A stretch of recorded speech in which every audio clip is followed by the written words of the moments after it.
A leitura de hoje, o mestre vai nos dar uma grande aula.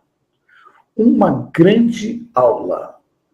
Portanto, preparem os vossos corações e as vossas mentes para que possamos ter a perfeita compreensão de tudo o que o mestre nos transmite nesse dia. Vejam só, eu falei no segundo parágrafo da carta. Ele está dizendo o seguinte: estas cartas, estas aqui, viu, gente? Oferecem o único meio pelo qual as pessoas encontrarão o caminho rumo à dimensão espiritual na qual todos os erros humanos se dissolvem e somente resta o amor. Qualquer outra coisa que possa ser dita é puramente racionalização da razão humana. E estas não são a verdade. As pessoas estão buscando novas formas de solucionar problema, particularmente na América. Mas até que compreendam a verdadeira natureza da vida, do ego e das leis da existência, apenas aumentarão a força do ego e sua dor continuará. Vejam, meus irmãos, essas cartas foram escritas pela Canal e ditada a ela no ano 2000 e 2001.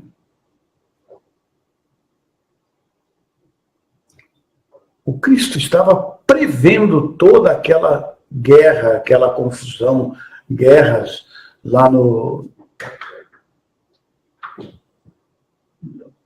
com Saddam Hussein, preveu inclusive a explosão das Torres Gêmeas nos Estados Unidos, né? Ele praticamente falou que isso ia acontecer.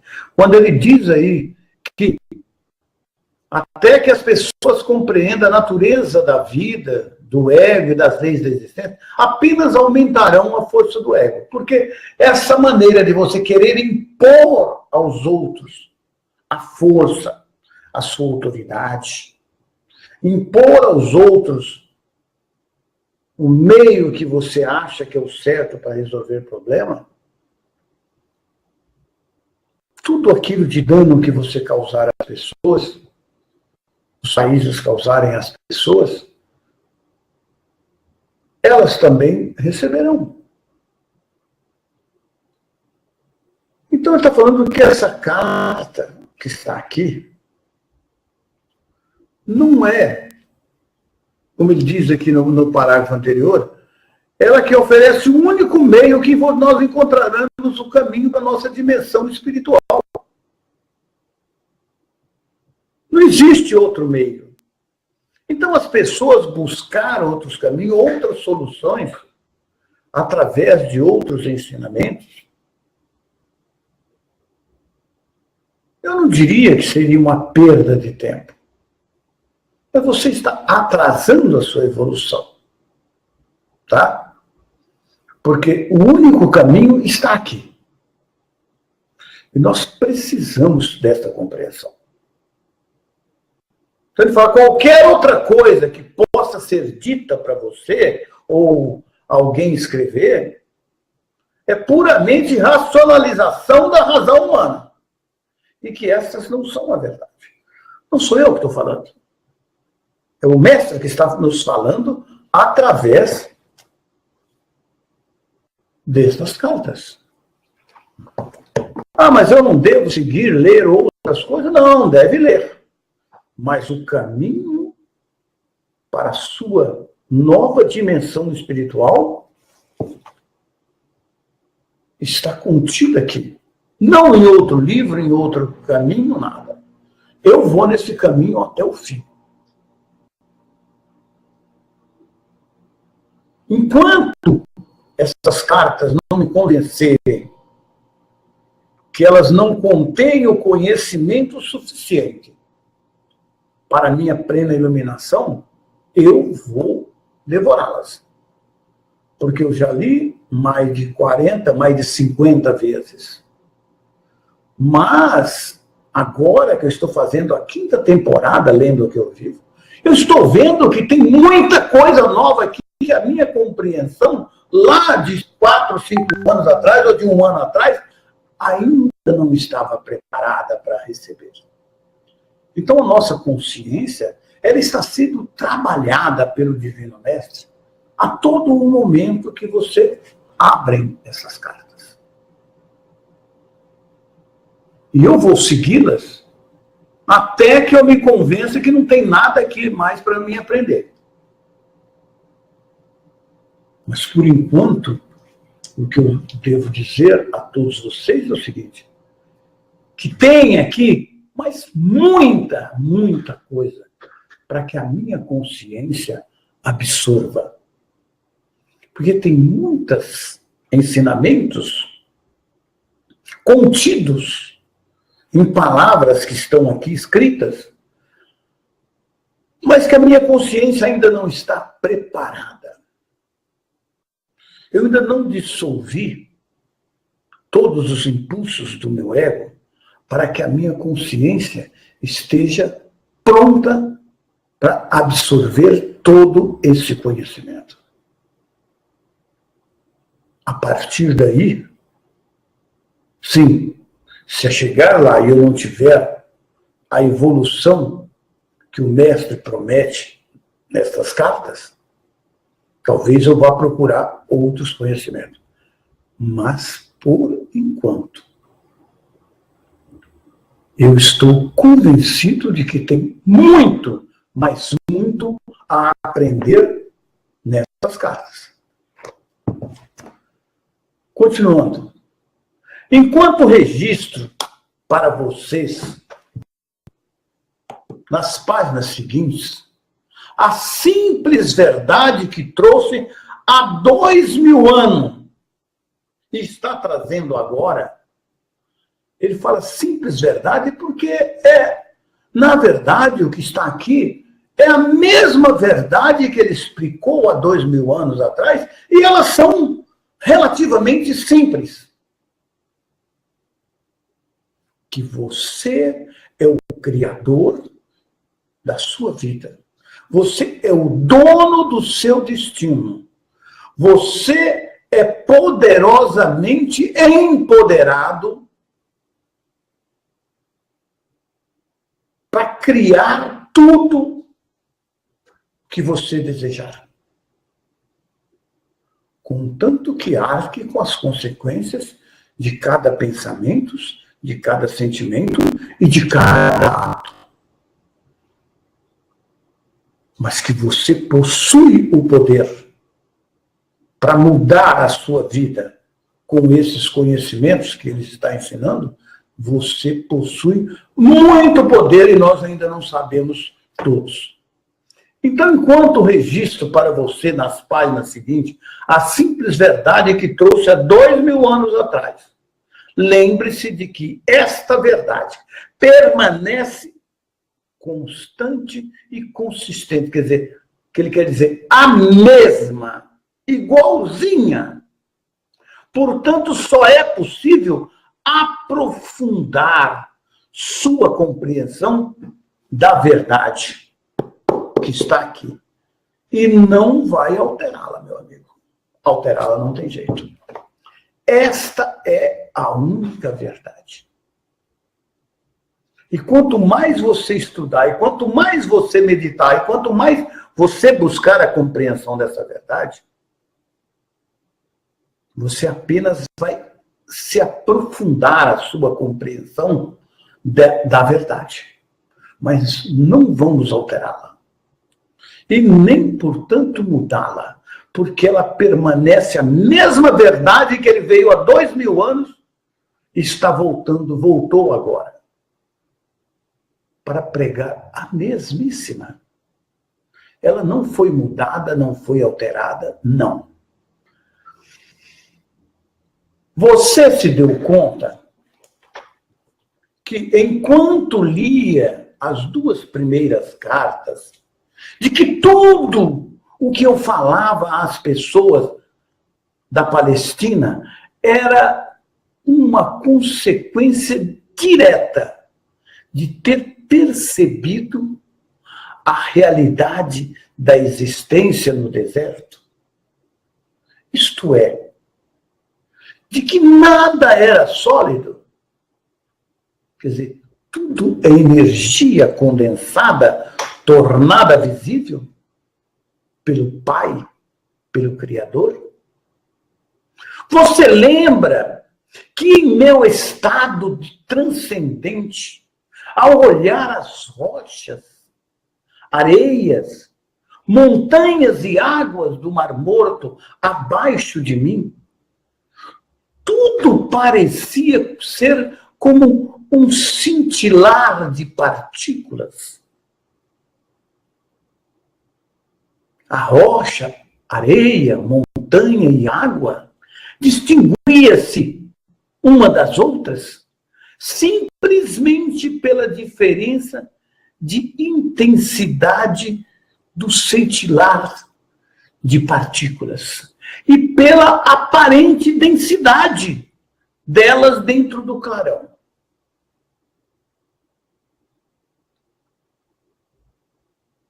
Não há outra maneira pela qual eu possa descrever o que vi quando estava na Terra. Para transmitir os fatos referentes à verdadeira substância da matéria e à aparente construção sólida do mundo. Em linguagem moderna, o cintilar de partículas provavelmente seria chamado de vibração de partículas. Talvez, se pudesse combinar os dois termos, cintilar e vibração, e descrever a realidade visível mais fundamental como um cintilar de partículas, isso transmite o sentido da incandescência luminosa na qual vi as partículas dançarem. Porque o mestre, quando estava com aquela visão cósmica, ele podia olhar a pedra, as rochas, as montanhas e ver a formação dessa rocha, da montanha, da água, de tudo, como cintilar. Ele estava vendo a montanha, mas a montanha, ao mesmo tempo, era aquela luminosidade, porque ele podia ver dentro da montanha, a formação das partículas da montanha, a formação da areia do deserto, a formação das pedras, da água do Mar Morto. Ele podia ver essas partículas cintilando e ver a diferença de vibração dessas partículas que dava a umas e a outras dureza ou mais mole a água, né? Então, simplesmente ele podia ver isso.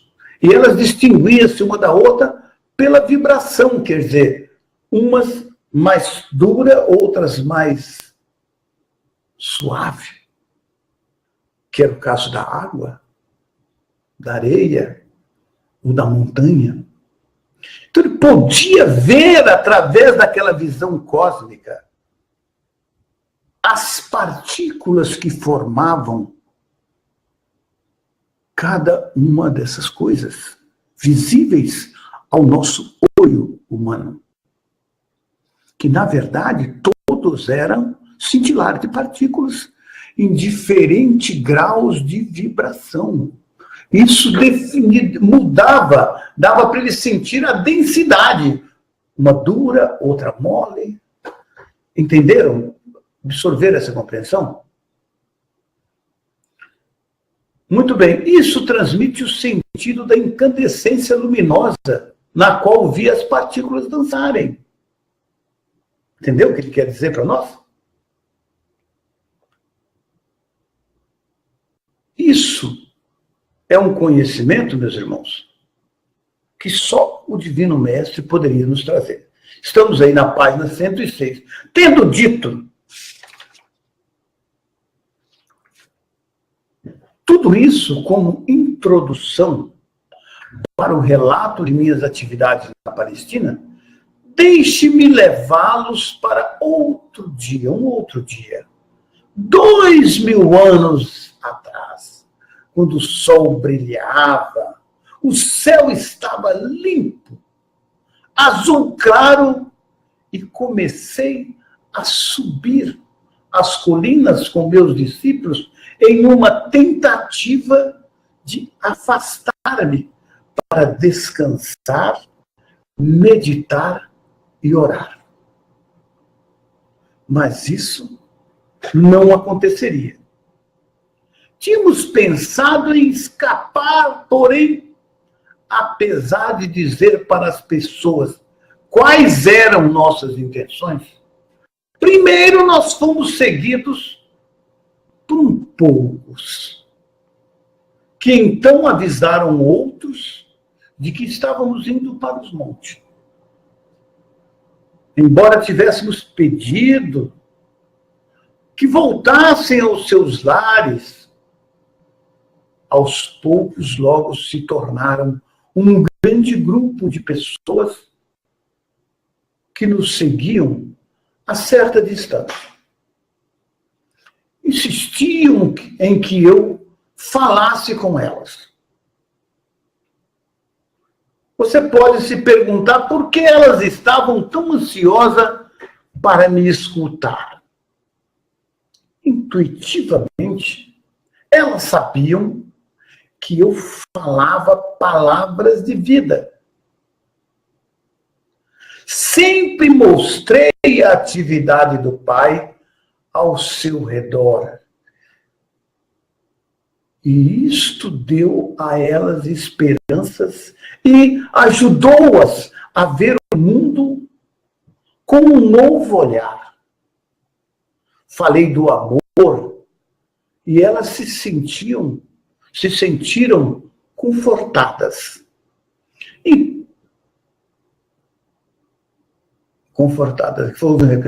Foi por isso que pude dizer, sabendo que elas me entenderiam e que estariam de acordo comigo. Venha a mim, você que está cansado e oprimido, e darei a vocês descanso. Meu jugo é suportável e minha carga é leve. Elas sabiam que quando eu pronunciava estas palavras, o que fazia com frequências, estava comparando as regras e leis dos judeus, dos líderes judeus, com a verdade que estava apresentando ao povo. As mesmas que ele está nos apresentando hoje, né? Como ele disse. Então, quando as pessoas me suplicaram que eu ensinasse, o que poderia fazer se não sentar-me sobre uma rocha acima delas e ensinar? Decidi que se elas tinham vindo de tão longe para ouvir-me, escutariam algo que recordariam e que possivelmente falariam disso a vida toda. Eu sabia que, apesar de tudo o que tinha dito a elas acerca do Pai e o Pai amor, ainda tinham medo de que Deus as rejeitasse.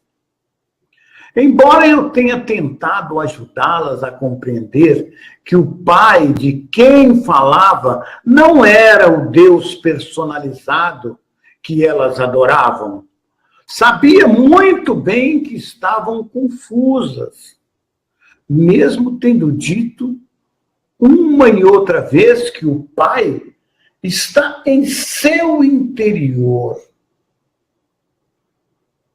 Continuavam preocupadas sobre receber um castigo vindo do alto por acreditarem em minhas palavras. As pessoas, naquela época e como hoje, todos acreditam num Pai do céu. Meu Deus do céu, me ajuda aí, meu Deus do céu. Até hoje, todo mundo vive falando isso. São raras as pessoas que não pronunciam essa palavra. Porque elas, as pessoas de hoje, daquela época, como nós, há pouco tempo, ainda acreditávamos que tinha um Deus no céu, em algum ponto, em algum espaço. Você hoje transmitir às pessoas que Deus não está no céu, ou também está no céu, mas primeiro, para elas, o Deus que existe está dentro delas. Mas que é isso, cara? Você pirou? Mas é a verdade da existência. E são essas as verdades que o Mestre está nos trazendo e transmitindo através de suas palavras. Esse Deus, não um Deus intangível, mas um Deus presente dentro de cada um, envolvendo cada um. E em todas as pessoas. E essas palavras, para as mentes que estão condicionadas pelas diversas religiões presentes ainda hoje no planeta, é muito difícil compreender. Nós, estudantes, precisamos entender isso. Tem muitos estudantes aí que até hoje não tem assim, será? Eu sei disso. E esse condicionamento nosso é tão forte, eu mesmo hoje estou convencido desse Deus que o Cristo nos ensina, mas volta e meia é aquilo que eu falo, está gravado no meu consciente. Deus do céu, meu Deus do céu. Meu Deus do céu.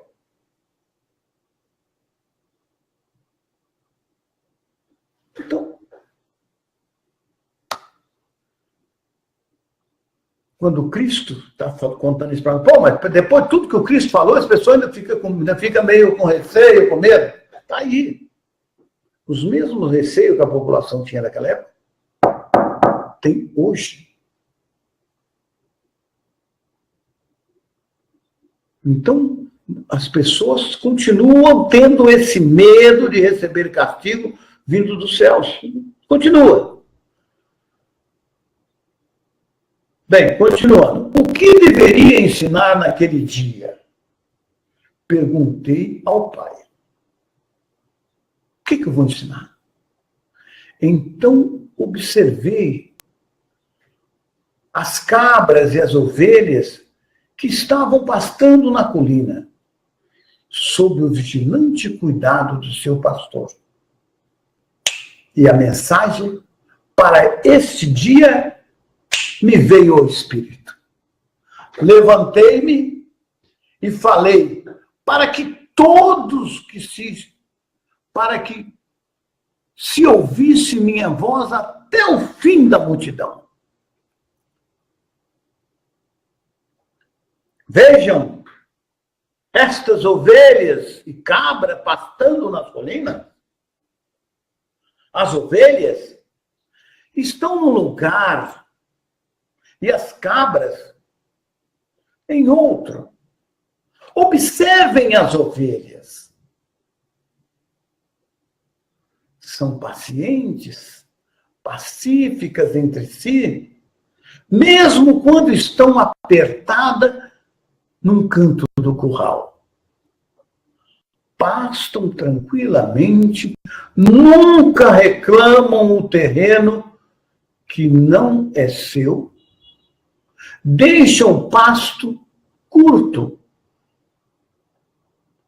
mas não o estragam, o que permite que a grama se recupere depois de passarem por cima dela. E o que é mais importante, escutam a voz de seu pastor. Portanto, ele cuida bem delas. Ele as guia para os melhores pastos e dormem junto a elas durante a noite, para que não sejam atacadas por cães e ladrões. Agora, olhem as cabras, como brigam e saltam sobre as pedras e entram em lugares difíceis ou perigosos, devoram a sarça e a folhagem das árvores. Elas são espoliadoras. Se não fosse por sua utilidade para o homem, não haveria outro lugar para elas a não ser ficarem amarradas o dia todo ou serem enviadas para o deserto. Vejo-os aí embaixo e sei que no meio de vocês há muitas ovelhas e que também há muitas cabras. Houve algum murmúrio, aborrecimento, mas, em geral, as pessoas se davam um empurrão, puxando o cabelo uns dos outros, apontando as cabras, rindo e concordando com a cabeça. Era bom vê-los rir assim, continuei. Vocês podem reconhecer as ovelhas pelos seus lares, pelo modo como convivem com os vizinhos e como são vistas por toda a comunidade. Assim, também vocês podem reconhecer as cabras.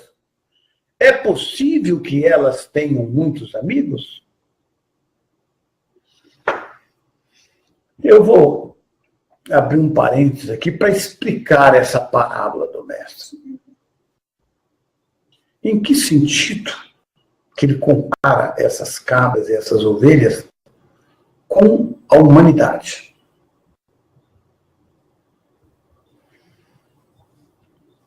Vejam vocês.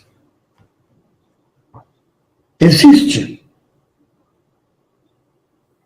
várias pessoas ao seu redor que vocês conhecem que têm pensamentos puros, pensamentos amorosos, pensamentos de não ferir os outros, de não causar danos às pessoas,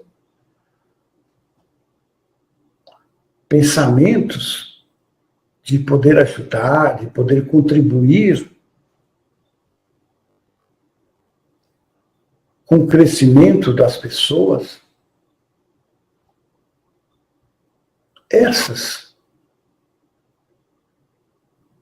são as pessoas que ele diz que são as ovelhas, pessoas pacíficas de pensamento, de sentimentos e ações.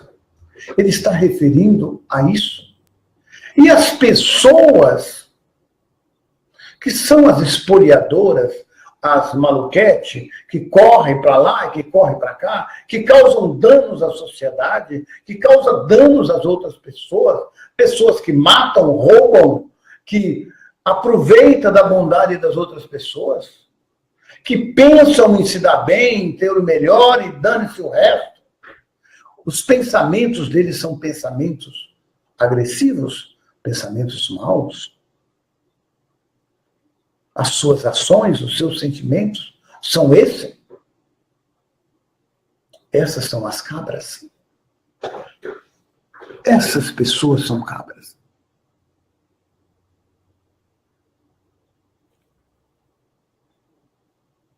Quando ele fala, vejam pelos seus lares, fala, veja as pessoas pelos seus pensamentos, pelas suas atitudes.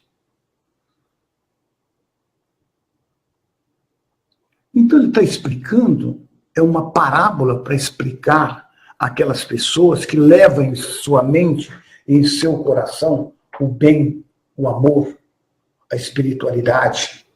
E aquelas que não estão nem aí, dane-se o mundo, eu quero é me dar bem, pronto, e vai. Essas são as cabras.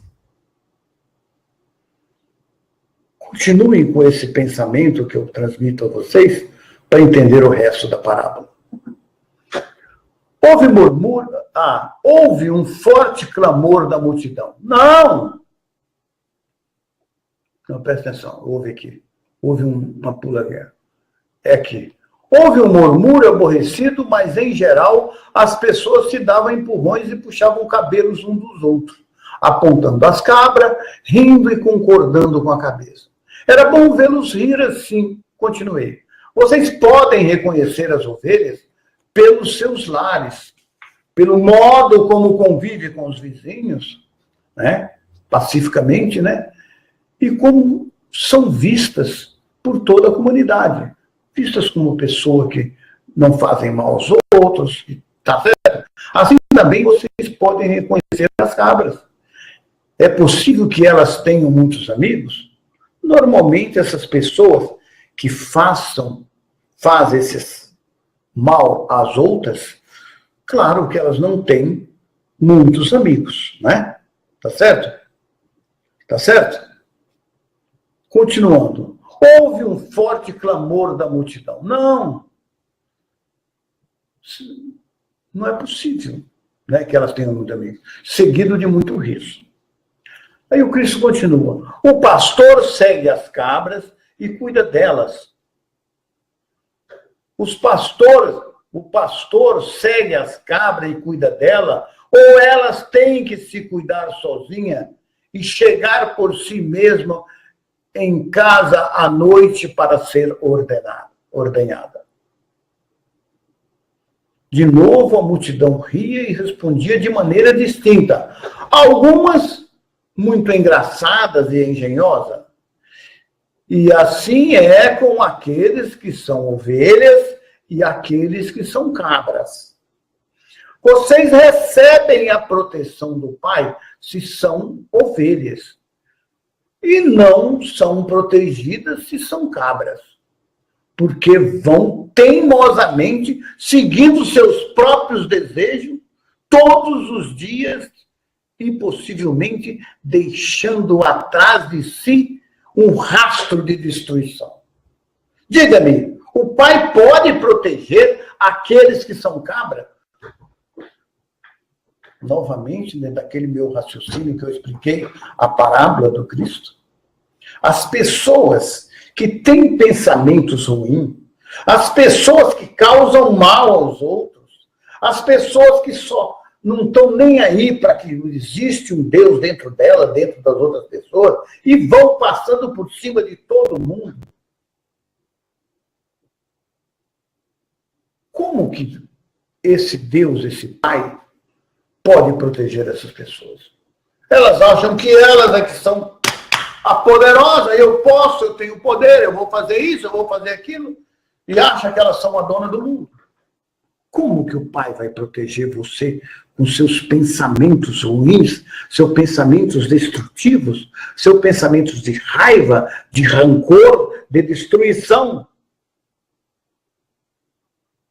O Pai pode proteger essas pessoas?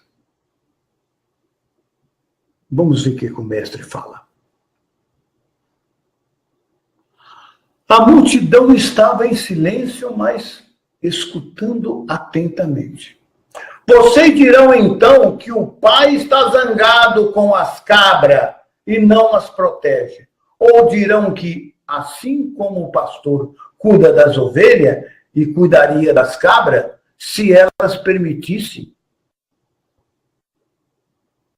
O Pai ama as ovelhas e as cabras. Ama! Da mesma forma. Mas não podem protegê-las igualmente. Claro que não. Por causa do comportamento natural das cabras. Presta atenção, como é que o Pai vai proteger uma pessoa com pensamentos destrutivos. Se ele deu o livre-arbítrio a elas,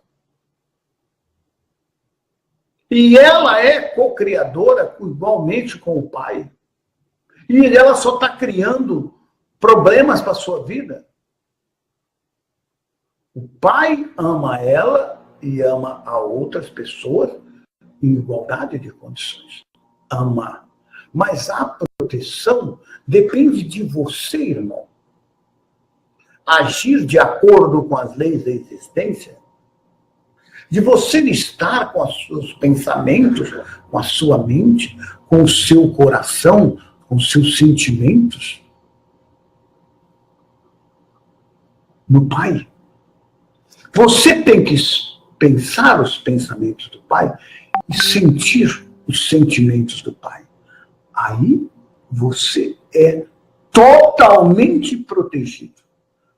Mas se você anda com pensamentos destrutivos, com pensamentos de ódio, com pensamentos de vingança, com pensamentos de inveja, com pensamentos que o mundo é seu e você quer ter ele todo para você, não quer partilhar, não tem como o pai protegê-lo. É uma decisão sua, porque os seus pensamentos e os seus sentimentos são seus, não os do pai. Os do pai é amor. Vocês estão caminhando no entendimento disso, né? Então, como é que o pai vai proteger as cabras se elas não buscam a proteção?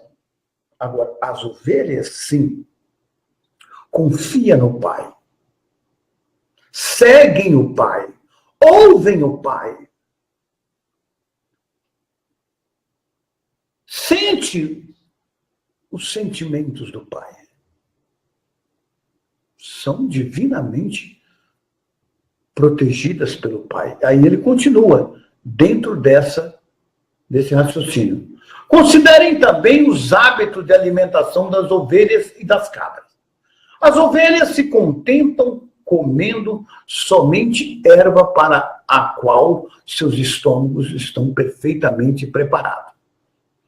Mas as cabras comem qualquer coisa que encontram e não respeitam a sua constituição. O mesmo acontece com aqueles que cuidam do alimento de suas mentes. Está vendo? O importante que ele está falando aqui, as cabras só alimentam suas mentes com pensamentos dentro da lei da existência. Com pensamentos amorosos, com pensamento de respeito ao próximo, com pensamentos do pai e sentimentos do pai. E as ovelhas, desculpem, as ovelhas. E as cabras, não. As cabras vai pensando o que quer, destruindo tudo que está pela frente. Ah, eu sou mesmo assim, dando seu mundo, e estou me dando bem, vou. Vai se dar bem até outro ponto. Depois elas vão tombar e irão pagar por cada ato de seus pensamentos e seus sentimentos. O mesmo acontece com aquele que não cuida do alimento de suas mentes, pois não tem nenhuma meta fixa ou propósito claro. Como as cabras, não percebe quando o alimento mental é prejudicial, você sai fazendo mal a todos, xingando, esbravejando, né? Tá certo? Tá certo? Como as cabras não percebem quando o alimento mental é prejudicial, ou os leva por caminhos equivocados em sua vida diária, ou mesmo os arrasta para um mito nocivo ou engano perigoso. Eles vão sem rumo, recolhendo qual equivalente mental, pensamentos, tá? A sarça, sapatos velhos, pedaços de pano, folhas, cardos ou ervas daninhas? Porque falta a eles bom senso. Falta a eles pensarem os pensamentos do Pai, sentir os sentimentos do Pai, caminharem dentro da lei da existência, porque aí as cabras se tornarão ovelhas. As ovelhas são aqueles que seguem o caminho do Cristo, o caminho das leis da existência, e saber que o Pai está dentro dela e dentro de todos. Essa é a explicação desta parábola. Captaram? Um homem perguntou: mestre, e se uma pessoa é uma ovelha, comete um erro e se vê numa confusão, o pai a abandona? Bacana essa pergunta. Respondi com outra pergunta. O que faz o pastor se uma de suas ovelhas cai num buraco, ou escorrega por um barranco, ou se vê aprisionada na sarça? Eu digo, o pastor deixa o rebanho e rapidamente vai buscar a ovelha perdida, e não a abandonará até que a traga de volta são e salva. Isso em nossos pensamentos, em nossos sentimentos, a explicação disso é quando você está aí pela vida, de repente você recebe tem uma explosão de ego e faz alguma coisa de mal, que prejudicou outra pessoa, ou de mal para você, imediatamente você reconhece que causou danos a uma pessoa e pede ajuda do Pai. Então você receberá a orientação. Vá lá, meu filho, peça perdão à pessoa, ou você está nessa vida para errar. Reconheça o teu erro. O simples fato de você reconhecer que você errou, você já está sendo não perdoado, mas já está sendo novamente acolhido pelo Pai. Você retornou ao caminho. Essa é a verdadeira explicação da parábola que o Cristo quer dizer. Nós estamos num mundo que nós só aprendemos errando. Mas você que conhece as leis da existência, também sabe quando errou. E quando você toma conhecimento de que aquilo, você cometeu um deslize, automaticamente você está sendo resgatada pelo pastor, pelo Pai. Você retornou ao caminho. Você pede perdão a você mesmo pelo erro e se compromete perante você que não cometerá aquele erro. Como acontece com vários de nós estudantes de hoje, né? Assim acontece com o Pai. Nenhuma ovelha pode evitar enganar-se. Nós estamos no mundo do ego. De uma ou de outra maneira, porque nós vivemos no mundo do ego. Mas não duvide de que o Pai logo atenderá seu balito e a resgatará. E se uma cabra começa a comportar-se como uma ovelha e atender à voz do pastor, ouvir o Pai, agir de acordo com as leis da existência, tenha pensamentos mais elevados, pare de causar danos aos outros e a si mesma.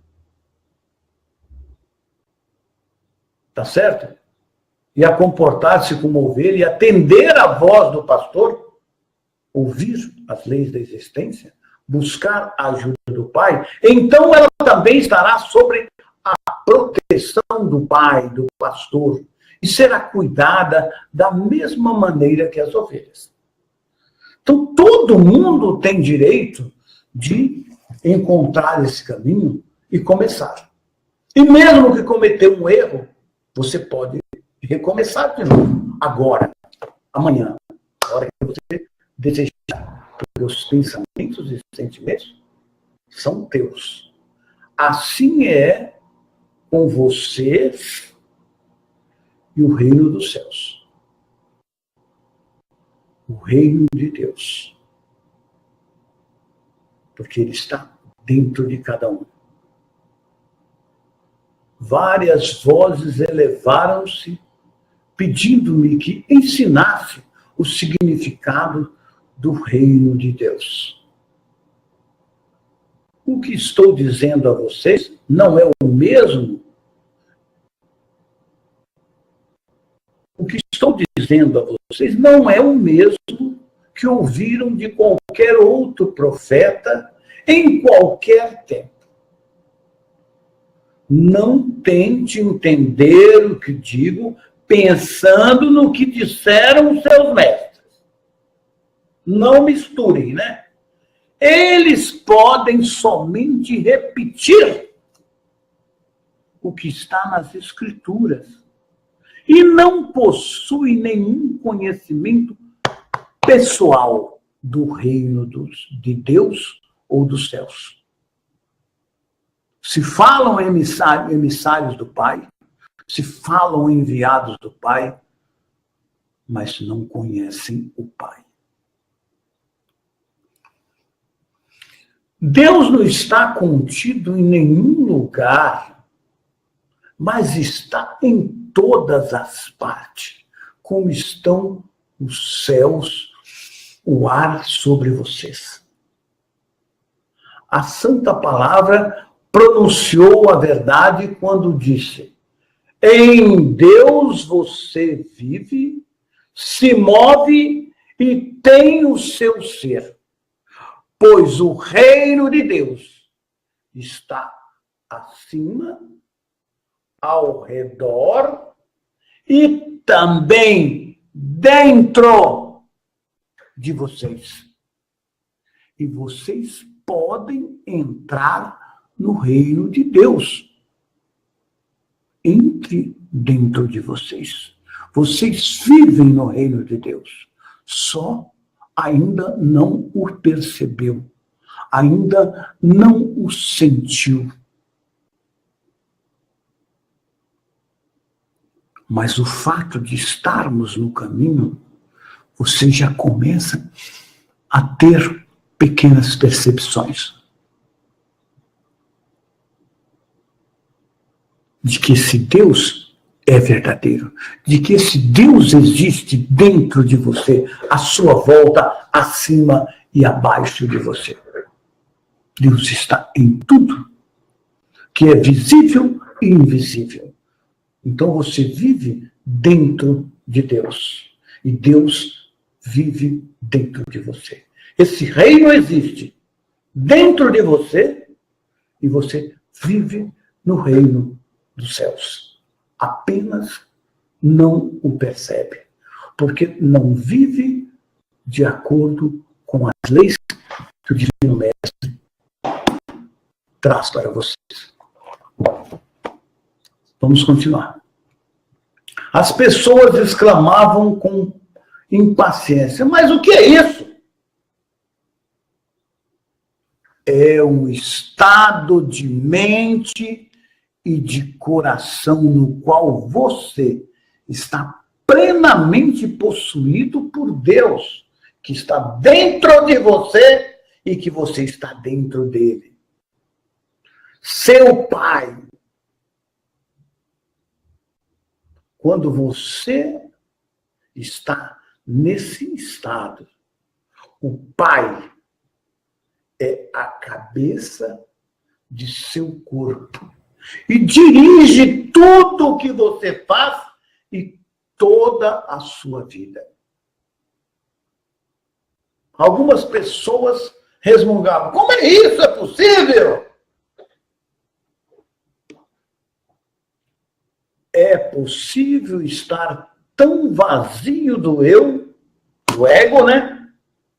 De desejos egoístas, inimizades, raivas, ciúmes, cobiça, de desejos de vingança, que somente Deus fique no controle de sua mente e de seu coração. Esse estado de amor. Aí você está vivendo dentro do reino. E você também é o reino.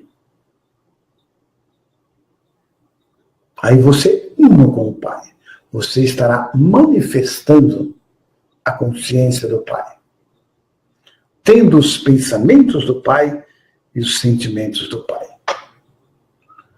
E depois o que acontece? Perguntou uma mulher. Então você entra no estado do ser que é dirigido por Deus. Isto é totalmente belo e glorioso. É amor, é generosidade, é cuidar dos demais como cuida de si mesmo. É não julgar, pois você aceita os outros tal como são, sabendo que também são filhos de Deus e que estão igualmente sob o cuidado do Pai. É felicidade sem medida, impossível de descrever. É sentir alegria pela beleza do mundo, é vida sem limite, é energia aumentada, é saúde e é satisfação de cada uma de suas necessidades, mesmo antes de tê-la. Olha que estado maravilhoso de ser. É só você eliminar da sua consciência os pensamentos que o Pai acabou de dizer.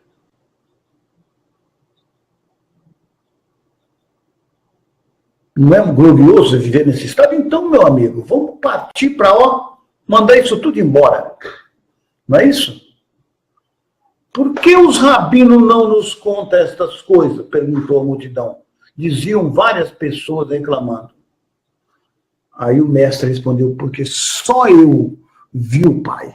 Somente eu sei como se fizeram o mundo e as leis da existência. E porque eu sei todas estas coisas, vocês podem vir a mim e perguntar-me, e eu revelarei tudo o que me foi dado. Digo a verdade. Aqueles de vocês que creem, compreendem e buscam colocar minhas palavras em práticas, a cada dia serão salvos da atribulação que a humanidade suporta. Gente,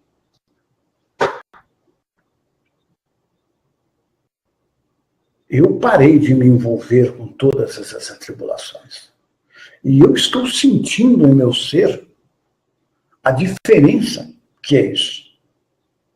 É viver uma vida diferente, feliz, protegida. Uma vida de alegria, de felicidade.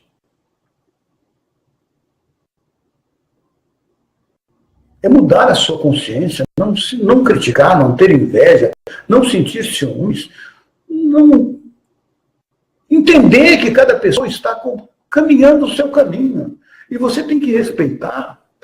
Se você puder ajudar, ajuda. Se não puder, não vá forçar a pessoa a mudar nada, porque faz parte do caminho dela todos os erros que ela está suportando.